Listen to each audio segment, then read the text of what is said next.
Today is December the 21st, 2020. This is the Service Hero Show. 365 days of awesome. Celebrate success through service. My name is Tamara Hunter, and I am your host. This is the show that shares inspiring stories of those that are inspiring others. So let's do this.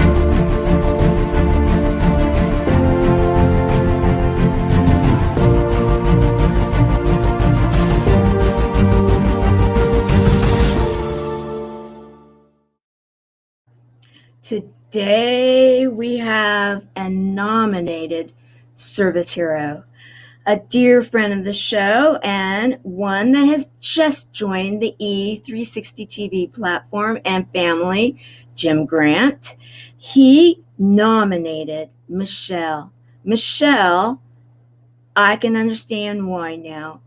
This was something that, you get nominations and you start looking into the stories. And as I started looking into her story, I'm thinking, oh my gosh, there is no accident in this, because the story, the experience, and who this woman is and what she's doing with her life. Oh my. I am ever so proud to be sharing today her story on the Service Hero Show. And I know you will all agree with me towards the end of the show that yes, indeed, she is a service hero. So welcome, Michelle. Now, how do I say your last name correctly? Mras. Mras. I didn't want to say it incorrectly, so I thought, well, instead of butchering it like sometimes I do, I would ask. And so thank you for that. Now, I actually did put it out there within the community, within the buddies, that buddies show up today, because we've got a story that is going to absolutely inspire you. And in fact, I want to welcome them as they show up. We have our first senior ambassador of the chat, Helene Wilson. Thank you for being here. She is actually one of my buddies also. And we have our assistant producer, Carol Brown Berzins. Good to have you here. Janelle, glad to have you here. Yes, an amazing story. I cannot wait to be sharing it. And thank you for checking. We are live on the E360 TV platform. And if you have not yet gotten the app, please do, because you can take us anywhere. You can watch us on demand also. And they're going to be chatting. You're going to notice this going on. And we have Victor Orlando. Yes, the one and only Victor Orlando. Check him out. Amazing musician and a supporter of the cause. And Victor is on a mission right now. We are helping him with it.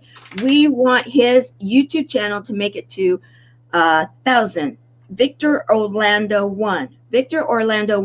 You'll recognize him, I'm sure. He's from the Gap Band. He's traveled all over the world with his congos. Amazing. We have Sherry McQueen. Where are you? It keeps moving. There you go. Sherry, glad you're here. Lori Whitney, amazing. Cinnamon, my dear, so happy you're here with us. And you're welcome. Well, it goes both ways. Back at you. So let's talk. You are absolutely amazing. Now, I watched the TEDx talk and I'm going to bring up an image here that you actually shared about eat, drink, and be merry. And I actually watched it a couple times. And because I was studying too, because you have some real great subtleties and moves, and we're going to get into this too. You know what you're doing, and you were telling a story that I nearly, but I know the rules. You're not supposed to, so I didn't film it and copy it and then have it to share. However, I certainly wanted to, because the way that you presented, kind of like the ice cream, ta-da. Yeah. I was like, Oh, that's good. That's good. So, and then I needed to start figuring out how this all fit together. So you started kind of like this whole thing. Well, okay. Guys, this is just too much fun because I want to tell this story because it's so incredible. Look at this. So cute. So That's me at 15.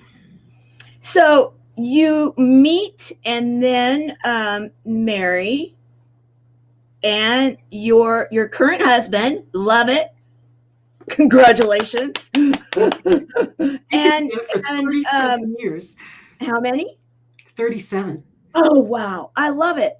And you do the family thing and everything, and there you go. And Mary is involved in all of this too, isn't she? I just love the tie-in of all of it. So then you're talking on the TEDx stage about Mary, and who's Mary? Mary's my mother-in-law. Yeah. And I met her because she was my math teacher before I met my husband. So I saw this boy in high school, and I didn't like boys. I wasn't really into boys, but he was different. And everywhere he was, I would find him and I would watch him. We had an open campus in the Philippines, so I could sit in a window and watch him reading under a tree. And I was in my math class, first day of math, and I'm looking outside looking at him. And the teacher comes up, she says, "What are you looking at?" I do, "That boy right there." She says, "Ooh, he's a cutie." And what ends up happening is she goes up to the front, she says, "Good morning, everybody. I'm your substitute teacher until your teacher comes back. And my name is Mary Mras." And she smiled. And she has this Cheshire cat smile, just like Michael does. And I went, oh, I just outed myself with my mom. I mean, it was just, but 10 years later, we got married. I mean, so it was meant to be. I met her first, and I met his sister, and then I spoke to him. So I was part of the family before I ever got to meet him. It's a beautiful story. Oh, it is. And it goes along with the whole overall arching story. I love your image, Carol. Believe in yourself.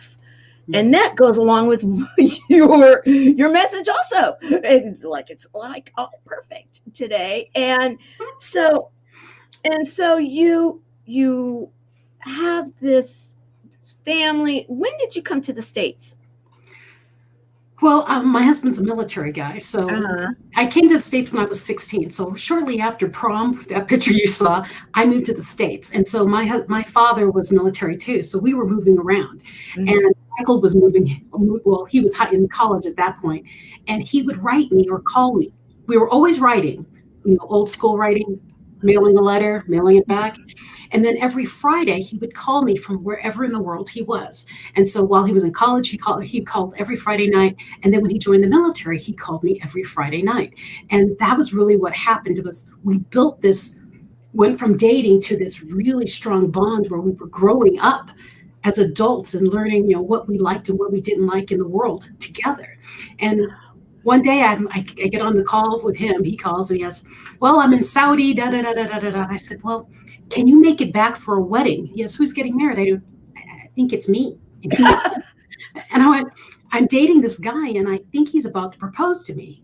And I'm going to say yes. I want you to be my best man or my man of honor." And he's like, no, marry me. No, marry me. And I'm like, "No. If I marry my best friend, who do I go to when I'm having a problem?" He's like, me? I love it. Oh, this is even better than I thought. So that's good. Married. Oh, I love it. I love it. What a way to get a proposal. That's I know. Okay, so then you fall into an area that you find that you are interested in, and then you find you have an amazing talent.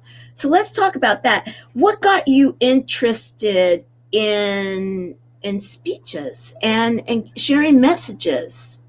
Well, it was an accident, literally and figuratively. I was an auctioneer. I was part of the auctioneer world. So I was into auctioning and doing big crowds. And then what I realized was whenever I went to go talk to a small group, I would start shaking. I couldn't talk to 3 people. It would make me so nervous. And my boss at the time, Rich and Shannon Sure Success Auctions, said, you should do Toastmasters and get comfortable with talking to people. So I joined Toastmasters and I started speaking. I'm like, oh, I'm really good at writing speeches. So I got into politics and started writing speeches for politicians. And I was masterful at taking huge talks, hearing it and doing what you're really saying is down to 3 to 8 minutes. And they're like, you're really good at this. So I kept doing that. And then the accident happened. So in 2014, I was in a car accident where I thought I was perfectly fine after the accident, but it totaled my car. And what I didn't know was I passed out for about 45 minutes at least. And about 12 days after the accident, after I've gone to the doctor, they said I was perfectly fine. Go home. You bumped and bruised. You've got a broken rib. Yeah, other than that, you're fine. Right. And I stopped speaking. I started speaking gibberish. So in my head, I was speaking full sentences, but outwardly, I was saying things like water, glass, cylinder. And what I was saying was, I want a glass of water. And I couldn't put things together. And as time went by, it got worse and worse. So what we ended up going through many, many doctor visits is they found out I have a traumatic brain injury. So I have 4 areas of my brain that have stopped working. They went block. And so I'm missing my frontal lobe, which is my, the thing that stops you from saying things that you don't want to say. And filter. No filter. And then left ear, over my left ear, the back of my head that messed with my eyes, which is why I was having trouble walking. And my 2 hemispheres had disconnected, which is why I couldn't talk. So for about 18 months, I couldn't talk or walk because my brain was swollen and blocked. And so I was working through that. And 18 months later is when I had a huge epiphany of waking up and got help and actually seriously worked on my brain. And I did all sorts of therapies to do it, but here I am still walking, still talking now, and got on a TEDx, started traveling the world speaking. I mean, it just kind of all leads to each other. And then why I'm here with the whole cancer journey. Right. Yeah. Okay. So here that was a lie. I thought that was the final surgery. Okay. So how many surgeries? I've had total of 8. 8. And were they all brain surgeries? No, none of them were brain surgeries. Really? The first surgery was when they found out I had breast cancer. And they said I had something called Paget's disease of the breast. And honestly, the only reason we found the Paget's was because with my brain injury, I always say the brain injury saved my life. With the brain injury, I became hypersensitive to everything, lights, sound, everything in my body. I could tell you how my food was processing. That's how sensitive I became. And I felt the cancer before any machine found the cancer. And it took a lot of months of insisting and being my own advocate to say something is wrong with me. Right. And when they found out it was Paget's, my very first surgery was within 60 days of them discovering it. And that was my bilateral mastectomy. And then after that, it was surgery after surgery because as the cancer was affecting and moving down my body. So it was a give a mouse a cookie event, where this, okay, oh, we found this. Oh, wait. The crumbs start. Yeah. Okay, I'm going to share a video that you shared with me, and then we're going to continue talking. Oh. Imagine if you lived your life unapologetically. How would that shift your reality? At 16, without warning, my reality was radically shifted. In the blink of an eye, I went from the protective shelter of my parents' military home to being kicked out into a world that was foreign to me. Fear, uncertainty, hopelessness, hostility. I was unprepared. My world imploded. How would I survive? I became hyper-focused on what I lacked. I felt sorry for who I was, what I was, where I was, and why I was a failure. My downward spiral intensified. I moved through the stages of grief. I didn't realize I was stuck in the denial state until my car accident.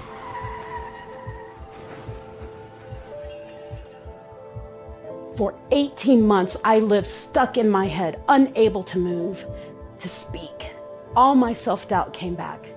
Once again, my world imploded. As the months went by, I evaluated every portion of my life, my ups, my downs, every opportunity I missed because of self-doubt. With time, I realized that my brain injury wasn't a curse. It was a gift of clarity. Not a victim of my circumstances, but rather the crafter. I stopped harshly judging myself and started to see my potential. The mental shift I experienced helped me forgive and walk away from my past pains. I began to see others past their actions into who they really are. And I realized in myself that they too are the crafters of their destiny. As I reflected on my past experience, I discovered that regardless of what country I lived or traveled, the trend among professionals is doubt and depression. Doubting their abilities and potential. Depression seeping in because they live in an unfulfilled life. Much like my old self, they remain focused on what they lack. Overwhelmed, helpless, angry, unhappy, lost in themselves, afraid to step out of their comfort zones. Countless people live their lives apologizing for what they're not, instead of owning their highest potential. I knew there was something I had to do. Life is precious and short. Stuck in self-doubt and depression is no way to live. That's why I became a coach. Working with Michelle changed my life dramatically. I felt lost before finding Michelle in my life. She gave me the motivation I needed to really want to pursue a life of coaching, a life of speaking and leadership development. She has helped me to grow in ways that I never imagined. As soon as Michelle started talking with these students, they realized that they can be something more. She's one of those people that you meet and you're never going to forget. That is Michelle for me. She has raised the bar on who I am as a person, as a coach, as a speaker. If you start working with Michelle, then, my gosh, your dreams are the limits. My mission and passion is in helping you. People who are ready to move, take action, do it now. I don't coddle. I conquer with courageous clients. Life is short. Tomorrow is never promised. My brain injury and battle with breast cancer helps me become intimate with my inner critics. Together, we remove the veil of perceived inadequacies to step into who you are. Embrace the mindset. Be transformed into the person who's waiting for you to emerge. You are phenomenal. Where's your passion? Don't fear what lies beyond your comfort zone. Long for more. Leave that legacy of average, that 9 to 5. Don't continue living your life apologetic. Maya Angelou said, "My mission in life is not merely to survive, but to thrive and to do so with some passion, some compassion, some humor, and some style." Join me and live your life unapologetically.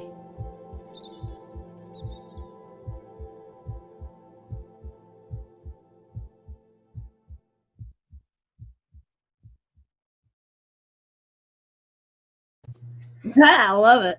I love it. Well done. Well done. And the passion and what I truly I want to focus on, especially for the buddies and the community, is that you evolved into what you are doing now and helping all these other people by going through a lot of really tough stuff, and look, yeah, wow, absolutely wow. And Harrison, glad you're here. And I know that I was recognizing Patrick, glad you're here. Alfie, Dr. Alfie, wonderful to see you. Carl Wilson, always great, my dear. And this beautiful, love this video. Yes. Beautiful video. And just completely everybody is is loving the story, sharing the story. Thank you for sharing it. Amazing how technology can make us feel like we're all in the same room having great conversation. Yes, Cinnamon, amen, 100%, totally with you. That's what it's all about. And the love is being shared, yes, because that's what this is all about. We are a loving, pass the Kleenex. Okay, let me see. Do I have it here with me? I have a little. There you go. And so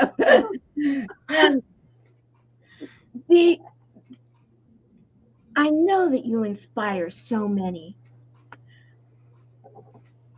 The testimonies that you had in the video, clearly, the people you've worked closely with. Yet right now we are in a unique time with what's happening in the world called COVID. We're shut down a bit, and you actually did a video just recently about that, and that you are a very bright and happy and positive person. Now, is that something that you've always been? I think so. Yeah, that's what you were talking about, the brain injury. Right. Well, that's what you were sharing. And then you shared that even hey, we need to be real. And even you, that there's been those times, there's been those days that it's been a little tougher, and yet we can get through this. And I love that attitude. That's what I saw in that video. And you're welcome, my dear. You're welcome. And thank you for being a survivor of life. There you go. Bingo, Helene. So let's talk about that survivor of life. So you're in a situation where you're in a body that is really not even functioning now. Did you know, because of the traumatic brain injury, did you know that you were in a body that wasn't quite functioning correctly? I did. And the problem with being with the brain injury, having that brain injury, is I was aware, but what I wasn't aware of was the passing of time. So to me, it felt like maybe weeks, maybe a max of a month, but I had lost a year and a half of my life. And so being able to sit there in my mind and evaluate myself and everything I've ever done, everything I failed to do in my life, everything like that, I realized inside of that was, how many other people feel that way? And I needed to get something out that would help people not be trapped in their bodies. I mean, they're walking around, they're out there, but they're trapped too. We're all walking around in this fog. And so when I promised God and the universe, if you get me out of this, I won't stop talking. Just get me out of this. And when I started moving and doing everything, it was my passion to get everyone else and to take the veil off. Wake up. It's us. We can control it. We can do this. We can do it together. And that's where my passion got fueled, was being stuck in my head. And as my husband and I laugh about it, is, I needed to shut down. I needed to be stopped so I can sit and think. And I was running at 155 miles an hour, or Mach 2, what most people say. And I needed to stop. And I think my blessing was the accident stopped me. Yeah. So that I would sit and think and then start taking control of who I am. Because if you saw those pictures, I was living every day just a day. And now I'm very purposeful. I have a schedule in my morning. I wake up, I do my meditation, I journal, I do my prayers, and I set my intention for the day, and then I go. And boom. And I really, it's my passion to help people feel this way. I have lived more in the past 4 years of my life than I have ever in my past 47 years. It's the biggest gift. So even though you get knocked down multiple times, my idea is, what lesson do I learn from this? And how can I bring this out in another way to help people get through whatever they're going through? And that's really what my catalyst is, oh, I'm down. Okay, let's get back up. Now let's go. Let's teach that to someone else. And it's how I work. I love it. And so you were telling me when you did the TEDx talk, which guys, you gotta watch it. I seriously, there has been many times I've wanted to share the TEDx talks on the show, and I know that you're not supposed to. And so I really wanted to because it is an excellent talk on multiple different levels. And then when you shared with me, do you mind saying it publicly? I mean, when you were on that stage, I was 389 pounds. Wow. And beautiful. I mean, my goodness, beautiful. Really gorgeous. And the thing is, but I thought I was healthy. My numbers were good. My blood work was good. I didn't have high blood pressure. I wasn't diabetic. I thought I was fine. My body was handling it fine. But what I didn't realize was my body was breaking up on the inside. And what I discovered through my brain injury, because that was literally right after I started talking and walking again. And what's weird about that TEDx is that was a fabulous TEDx. I even do, wow, that was really good. Who was that lady? And really, it is a good one. It's one of the best ones I've ever seen, truly. Oh, thank you. Thank you for sharing that. You know, I came off that stage and my husband came to get me because I couldn't walk down the stairs because remember, brain injury. And I said, how did I do? And the whole audience was standing up. I had a standing ovation, but by then it was, my brain was shutting off. The lights were too bright. And so my brain was sputtering. And he says, you did great, Michelle, you did great. And then the lady that was running the TEDx says, where's your book? You really need a book. And so it's amazing what you do and what you can do when you give yourself permission to do. I love that. So true. So absolutely true. It's amazing what you can do when you allow yourself to. And so the book came after the TEDx talk? See, I actually thought it was possibly the other way. I was thinking, wow, that's cool. Maybe you got invited because of the book.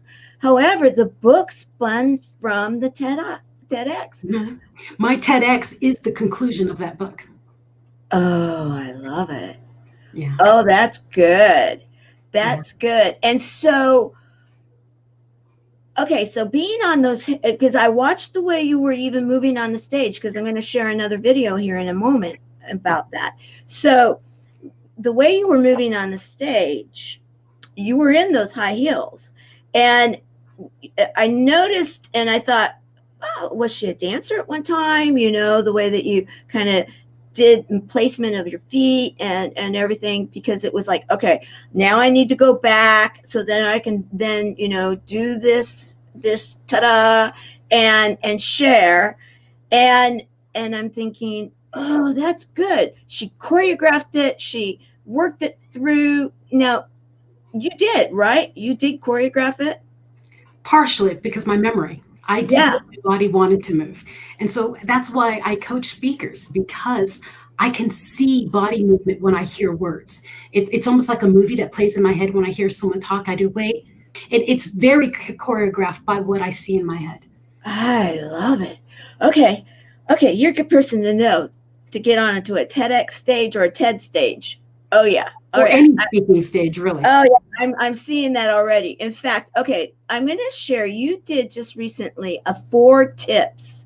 And I'm like, oh, these are good. So we're going to share them right now. 4 tips, guys. Have your pads, your pencil and your pad ready, because you're going to want to take these down. 80% of communication is nonverbal. What do you say without speaking? I'm Michelle Mras. I have coached hundreds of professional speakers from around the world. Today, you are going to learn my top 4 tips to increase the efficiency of your communication. More than 80% of communication is body language. Body language is all nonverbals before you ever speak a word. In this world of virtual meetings, clothing, camera level, lighting, and background are large parts of your communication. Number 1, clothing. Is it appropriate for the occasion? Is it too tight, low cut, or too casual? Does the color flatter your complexion? What does your choice of clothing say about you? Does the choice match what you represent? Number 2, camera level. Too high and we look up. Too low and we look down. Practice with a friend to ensure you're looking in the correct location so you are making eye contact with the audience. This is important because where your eyes look into the camera raises or lowers the trust level of those who are speaking to you. Would you trust someone who looks down at you? On the other hand, would you follow someone who's looking up to you? Number 3, lighting. Too dark? Too bright? Being well lit triggers in the minds of those you're speaking to whether or not they should trust you. Just like in movies, if you sit in shadow, you're sneaky and untrustworthy. Too much light makes you appear nervous or uncertain. Number 4, background. What's going on behind you? Are you a life coach with dead plants behind you? Do you have a wellness business with a cold, stark wall behind you? People notice what is behind you to decide if they're someone you can know, like, or trust. Do you relate to your avatar client? Keep that in mind when you decide where you sit to get into your video calls. You must connect non-verbally before people will listen and hear you. Body language is critical to communication and communicating effectively. If these 4 tips were helpful, then please make sure to like this video and share with a friend who could benefit from communicating more effectively. Do you want to level up your communication skills? Send me a personal message or connect with me through my website. The link is in the comments below. Let's talk.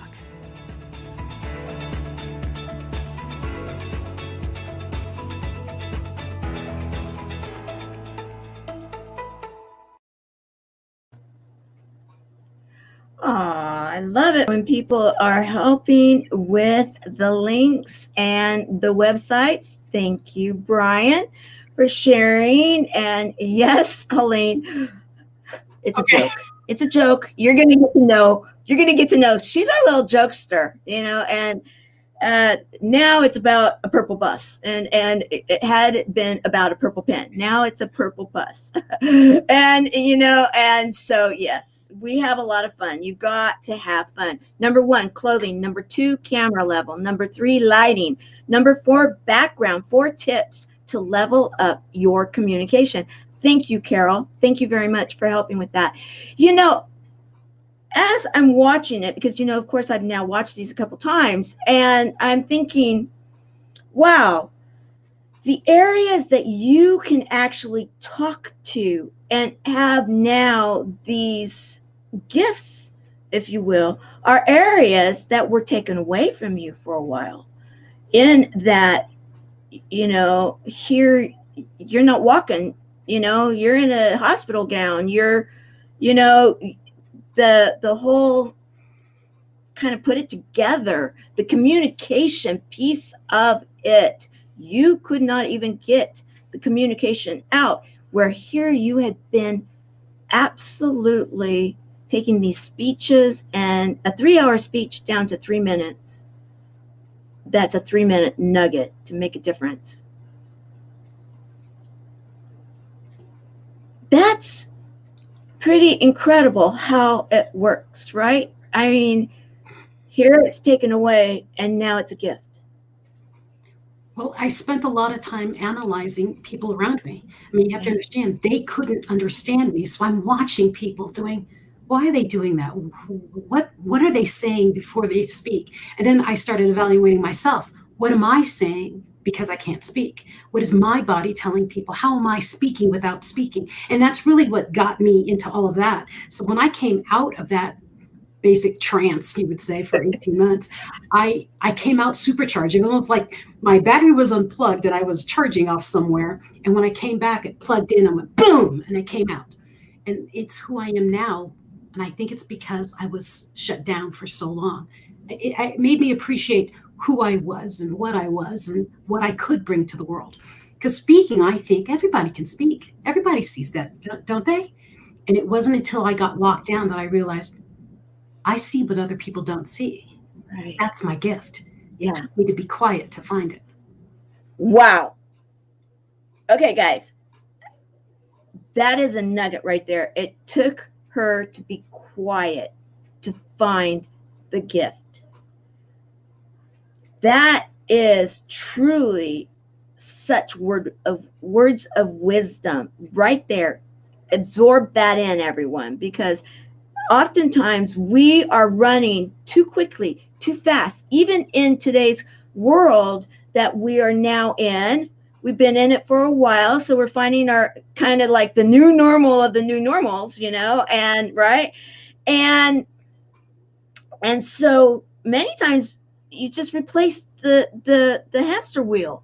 Okay, I was on this hamster wheel. Now I've replaced it with this hamster wheel.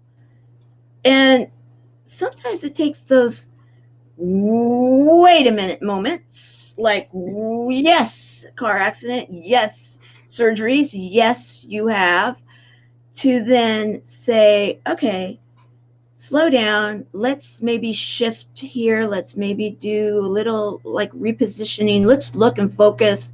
Let's find the miracle that we are. And when you find that miracle, was it like a floodgate? Like, okay, here you go. Now, okay, yeah. Now you can be let loose. Now go play. Yeah. And that's the whole part of my coaching, is to tap into people's minds and say, who are you? Who are you really? Not what your parents thought you were going to be, what your peers were doing, or what you went and got your degree on, because half the time you get your degree because someone else told you to do it anyway. I mean, so who are you? And that's what we pick on into your brain. And then once that light bulb comes on, they do, I've been doing this all along. I just didn't realize it. And I say, yes. So here's the magic word. I'm going to give them a nugget that I always tell to my clients. What did you get in trouble for in school? In elementary school, what did you get in trouble for? Me, I was always in the corner with my nose on the wall because I talked too much. And I was always solving everyone else's problems. I was always getting in between the bully and the bullied. I mean, whenever someone was fighting with someone, I would get in the middle and do, why are you doing this? And I would always play mediator. What I got in trouble for, what I thought I should never do, what was pushed out of me, was my ability to communicate between people and to see what the pain really was in other people. And so when I say to my clients, or I'm saying to all of you right now, what did you get in trouble for? That is your natural gift. That is what you need to expand upon. And whatever you're doing, use it, because that is what makes you different. That's what sets you apart in your world of whatever you're doing. Use it to be you. And then that's how everything else comes, being authentically you, unapologetically. I love that. I love that. I love it. In fact, you have an image that is your banner that it's just like beautiful. Live an unapologetic life. Absolutely. And your images are stellar. The photography, whoever did your photography, beautiful. Really, really well done. Very well done. You're welcome. So we had been talking before we went live, and the traumatic brain injury was the gift that came into your life because of the discovery of the cancer. Yet you were having dreams. And it was like your body was talking to you through your dreams. That's exactly what it was. I kept having nightmares, and I was dying horrific deaths in every nightmare. And something about me is I dream in color. My husband says, you're pretty much a Stephen King. I'm like, why? His dreams are so vivid, and I remember all of it. It's almost like a movie playing in my head. And that's how I was having these dreams. So when I went to the doctor and said, hey, I'm dying. And they said, yeah, you have a brain injury. I do, no, something's wrong. My body is telling me that it's sick and it's dying. You must find it. Help me find it. And that's how we found the breast cancer in me, because I didn't have a lump. I have something called, let me back up. In the mammogram, you know how they always tell you, if you have anything, if anything comes out of your nipple of different color, blah, blah, blah, that's what you need to look at. Well, I had gone to the doctor telling them something's coming out of me and it's never done this before. And they go, oh, no, it's okay. We can't make it happen. So it must not be a big deal. When I had my mammogram to make sure I didn't have a lump, the technician saw me cleaning up afterwards. And she's like, I don't see any lumps, but what are you doing? I said, blood came out of me, out of my nipple. She goes, what? I said, well, I've been telling the doctor that's what's been happening, but he couldn't make it happen. So he told me it wasn't a big deal. And so she brought me to see the doc in the mammogram area. And he's like, Michelle, I don't want to scare you, but it's really early stages if it is. I said, what? It's called Paget's disease of the breast. It's very rare. So a lot of people don't see it except in textbooks. But I'm pretty sure that's what it is. If anything changes in the next 30 days, you've got to go in and tell the doc you have Paget's disease. And so when I did that, within 20 days, my nipple changed shape and color. And so I went in and started saying, hey, something's wrong. And they said, welcome to Colorado, dry skin. And so really? That's what the doctor said to me. The nurse practitioner. The nurse practitioner. Okay, we love our medical professionals. We really do. However, they are people. And oh my goodness, welcome to Colorado in the dry skin. Colorado. Yeah, I said, I've been living here for 12 years. You mean, wait, you're welcome to Colorado.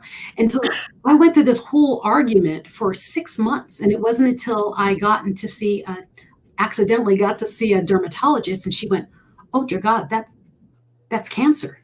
I said, I know. Yeah. And she says, I'm so sorry. It's rare. We see pictures in a book. Not many of us get to see this in real life. And I said, call everybody. Call them all in. Let them all look at my breast so they all know what this looks like, because it hurt. It hurts so bad. And they were telling me breast cancer doesn't hurt. You wouldn't feel it. That's why it's called that is not true. I actually did, that's what my first talks were about cancer. When it came around cancer was, you must be your own advocate. You must listen to your body, and you must be adamant about it. Yes. I know they thought I was a hypochondriac for a bit, but I was right. That's okay. And that's what I love about you. You are out there, you're talking about it, you're real. And yes, it was said before, you are a life survivor. You are a survivor of the issues that have been presented to you. And in surviving, you have found your miracles, your gifts, to be able to have others find theirs. And there is something magical about how that works, isn't there? I mean, when you start to see, okay, now I get it. That's why I had to do this. That's why I get to help others. And when that starts happening, that's a pretty great place to be, isn't it? It's a fabulous place to be. I mean, to live most of my life wondering who I was and what I was supposed to be and why I wasn't an engineer and why I didn't do this, to find, wait a minute, it's been in front of my face all along. I see problems and not see them as problem. I see them as an opportunity for something else. And whenever I see a roadblock, I do, great. That means there's a better way, and I'm not supposed to be taken this way anyways. So I get excited when someone says, this is happening and this is terrible. I do, no, this is good. That means you can make your own path. And so I get excited about things that most people will cower back on. I go forward. Yeah. And that's my gift. My gift is seeing the light in whatever the darkness is. And sometimes people don't want to hear that light in the darkness, because when you're in the darkness, you kind of want to stay in the dark a little bit. And that's true. That's true. Keep going, because I want to say something to that. Go ahead. That's why in my video, that big video you saw, I said, I don't coddle. I conquer with courageous clients, because what I found is I'm not a coddler. When someone tells me something, I do, okay, let's look at this again. Now let's figure out, what can you learn from this? What can you do? So like when I got my cancer diagnosis and they were telling me 3 months, I didn't say, oh goodness, I'm going to die in 3 months. I went, okay, if I'm dying in 3 months, I'm going down in a fiery blaze. I'm going to do everything I can possibly do in 3 months. And so I went full out, and then I didn't die. And so my thought process is, did I not die because I started living full out? And so that's where my brain is. You must live full out. You must, because that way, I tell people all the time, I live so full that if I died walking out of this room today, everyone who knows me, anyone who's ever met me knows I love and care for them. Right. And that I leave the planet at any time and know that I left a mark and that people have become a better person or love themselves more just because they met me. That's my goal. I don't need to live another 20, 40 years. I just need to make as much impact as I possibly can while I'm here. And that's really the magic of life, isn't it? It's making a difference while you're here, because none of us are promised tomorrow. I mean, look, my car accident, I could have died in that car accident. Right.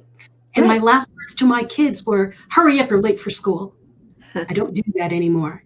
So I make sure that every moment counts. I live in the moment, not for what's going to happen tomorrow or the next week. Now.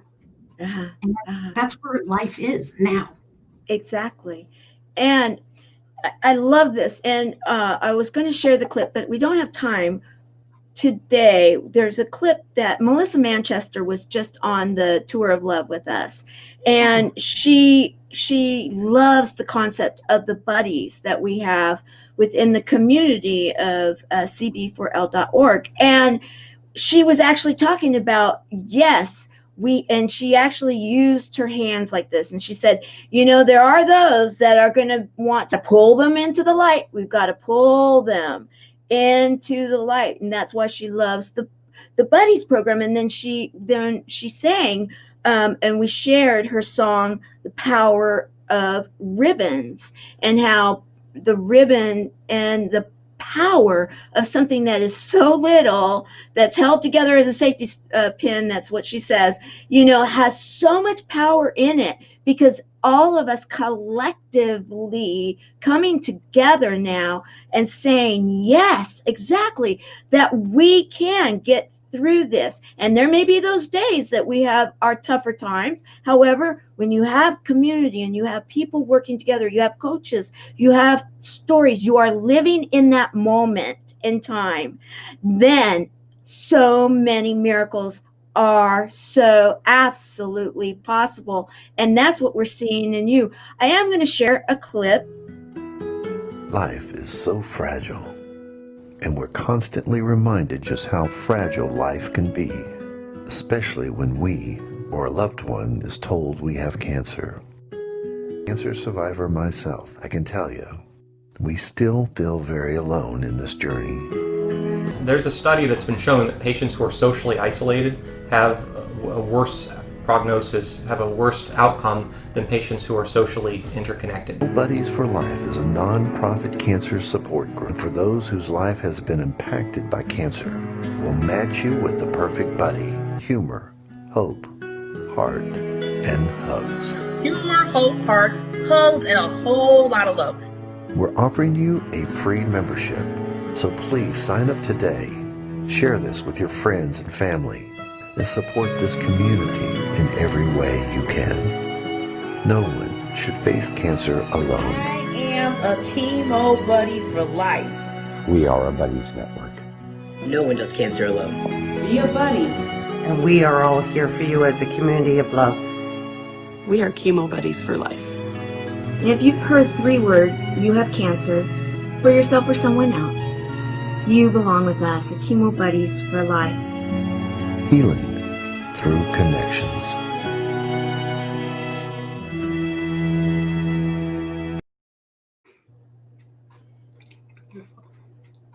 Thank you. And it's about that coming together and helping to find your way in this world, in the moment. And when you slow down, and sometimes people are afraid to slow down because they might not know anything else. It's interesting how then the body can actually take over. Mm-hmm. And the universe, for those that may believe, can actually say, okay, you won't do it on your own. Here you go. Here's an opportunity. And so now you have taken your opportunity and you are thriving. You are helping others to thrive too. What would you like to say right now as we're getting close to, closing up here soon? what would you like to see for the year 2021? I was involved in this thing for predictions about 2021, and it was more of what would we like to see happen. And because there's so much opportunity right now for those that want to see it, but we may have to slow down, or we may have to look at it slightly different. What would you like to share? I thought 2020 was a gigantic slowdown for everyone, and it was the perfect time to reevaluate who you are and find who you are. And my thought process, my final thought that I'd like to share is stop apologizing for what you're not.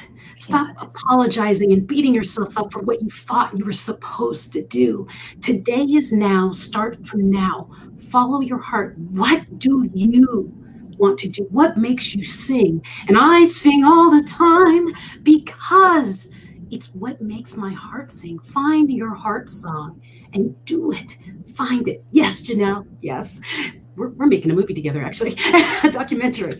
And the thing is find who you are, what you are, and stop apologizing. Live full out.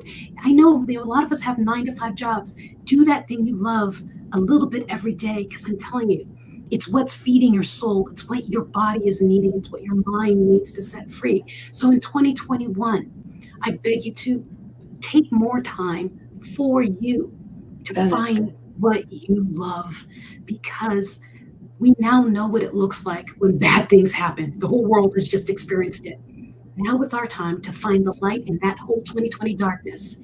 Turn on that light and let it be the guide for the next years to come, till the rest of your life. It's not a shutdown. It's a reset. Use it. Right. Oh, I love that. So in your future, you just shared one of the big accomplishments that you will be, your intention is this documentary. And so I have a lot. Pardon? I have a lot. I had a feeling you did. Yeah. That's why I'm like, okay, slow down. I'm not feeling it. I'm not going there quite yet. Because there's a lot of people that did take this opportunity to say, okay, now things have slowed. However, this is my chance to get what I want to do done. And so there's been a lot of movement, and getting it done. So you're doing documentary, and any other things that you'd like to share? I'm an actress in some sci-fi movies. You can find me on IMDb. My podcast with my partner Brian Swanson, my co-host, is called Denim and Pearls, and that is going gangbusters. That started because of COVID, helping entrepreneurs find a way to navigate through everything that's going on. Good. And then I've got 2 books coming out, a compilation book. Right now, the working name is Hold My Crown, Women of Grit. Oh, I love it. I love that. We don't know if that's going to be the title, but that's what I have in my head. And there's just so much opportunity. I mean, I was able to slow down even more so in 2020 in order to organize really my back office of my business. Remember, it started with my brain injury. So I wasn't really organized, and I was just doing it. And so I was able to sit back and do, wait a minute, this needs to be here. We need a training here. I need to do this. It helped me reset. So 2021 will be far, far better. What are you doing with yours? Life is always a brand new day. Every day we wake up is a blessing. All of us know that, right? Oh, yeah. Use it as such. Oh, yeah. Yes, yes, yes. And so, buddies, I'm so glad you're here. Everyone else, welcome to the Service Hero Show. I said in the very beginning that I was going to be sharing the inspiring story of our service hero today, Michelle, and that at the end of this hour that I believed you would agree with me that indeed she is truly a service hero. I would love to see the confirmation that that truly is the case. She is today's service hero, inspiring us with the stories and her life. Thank you for being who you are. I would love, love, love. Yes, Denim and Pearls. It's our podcast. What? It's our podcast, Business Casual with Pearls of Wisdom from the Porch. We do it every Friday. I love that. That is a great name. That's a great name. And we do have just a moment left, and I want to be able to take every moment. You start singing. You are the stairway to paradise with a new step every day. I'm gonna get there at any price. Stand aside, I'm on my way. I love that song. Wow. I mean, that is talent. When you can just pull it in that moment and start belting it out. Oh my goodness. Sci-fi. I would think you would be doing some kind of musical theater. I would in sci-fi movies. I'm the access denied, access granted. Altitude. I'm that voice from Star Trek with the computer. It's me. Really? Not in Star Trek, but in all these other sci-fi movies. And every once in a while, I'm the reporter or the whatever. I absolutely love it. Good for you. Yes, sing it, Michelle. I love it. Yes, yes, yes. Beautiful voice. Well, thank you for today. Thank you for coming and sharing your beautiful heart, your energetic spirit, that smile that sparkles and shines, and your love, the love that comes through you for everyone else. We can feel it, and I want to thank you for that. There's so much healing in that love. If anybody is looking for a coach and could utilize Michelle, she's amazing, and I'm going to find that. There we go. Thank you, Brian, again for sharing the website. Plus, I love the fact that you did the tips. There's good information there, guys, and great information. So you're welcome. Thank you for today. And this is the week. Well, this is the month of the holidays. And we will, in the next couple of days on the Service Hero Show, we will be again here on Wednesday. And then we will be here on December the 25th. And for those that celebrate Christmas, yes, it's Christmas. And we are going to be here. So get ready, get your Santa hats, because I just got mine delivered. So I'm going to be wearing it, and we're going to have some fun. All right. Everybody, see you on Wednesday. Bye. Bye.